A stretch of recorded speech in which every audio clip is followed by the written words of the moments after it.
Alright, ladies and gentlemen, Fabs in the house, and welcome back to the channel. Today, look at this, I got a Protech Malibu, a little special edition in this box right over here. I'm gonna check it out, the look, the sound, and the feel of this bad boy, but you know what, you can check out Fablades.com and see what is going on there.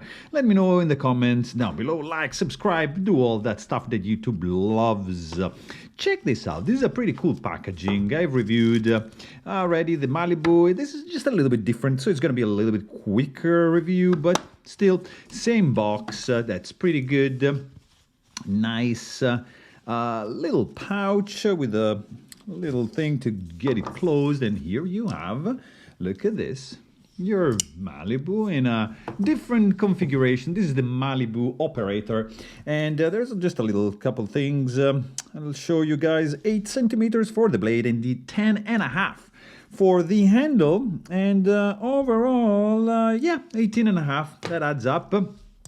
This is a very interesting knife indeed. This is the Malibu. Yeah, it's a button lock from Protech, made in US, and this has just a blacked out handle that is aluminum anodized, and then you get to see some black handle as well in a reverse tanto configuration. This is DLC CV 20CV, sorry.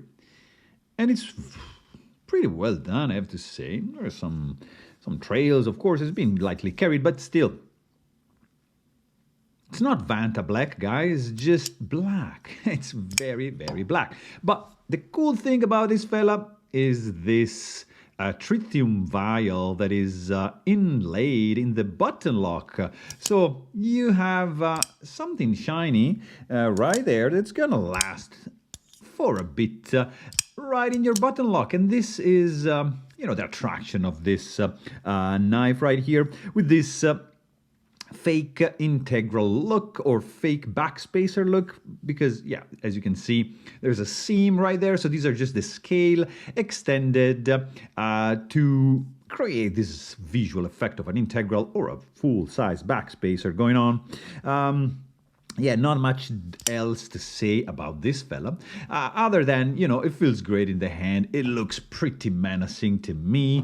The action is really fidgety. So there is a little bit of button stick, but I never had a Protech without any button stick, so that's normal. And it's not like a, you know, a lock stick that you can't close the blade. So I believe that, I mean, this is pretty new, so there might be a break-in period, I don't know, but I can tell you, it's just super fidgety, like to deploy and to close it just with a button like that, or you can just take care of the action with the flipper and just close it with the button lock. So it's gonna be up to you, but nonetheless, this thing, as you can see, is very fidgety. Drop shots, of course, like that, just dangles and stays closed. When this button lock just, see, that's the detent, so it's nice and strong and safe, so it's not gonna be opening up in your pocket. It's a pretty cool one, guys. You know, maybe you want to know the weight for this fella. Here you are with the scale. Sound also is classic. Protech Malibu, you get 90 grams in your pocket, so that is absolutely fine, and you're gonna be super happy, especially if you're a fidgeter, because this is gonna drive whoever is close to you nuts, because yeah, it's a fidgety knife. So there you have it. Really hope you guys enjoyed this video. Thanks for watching and stay tuned.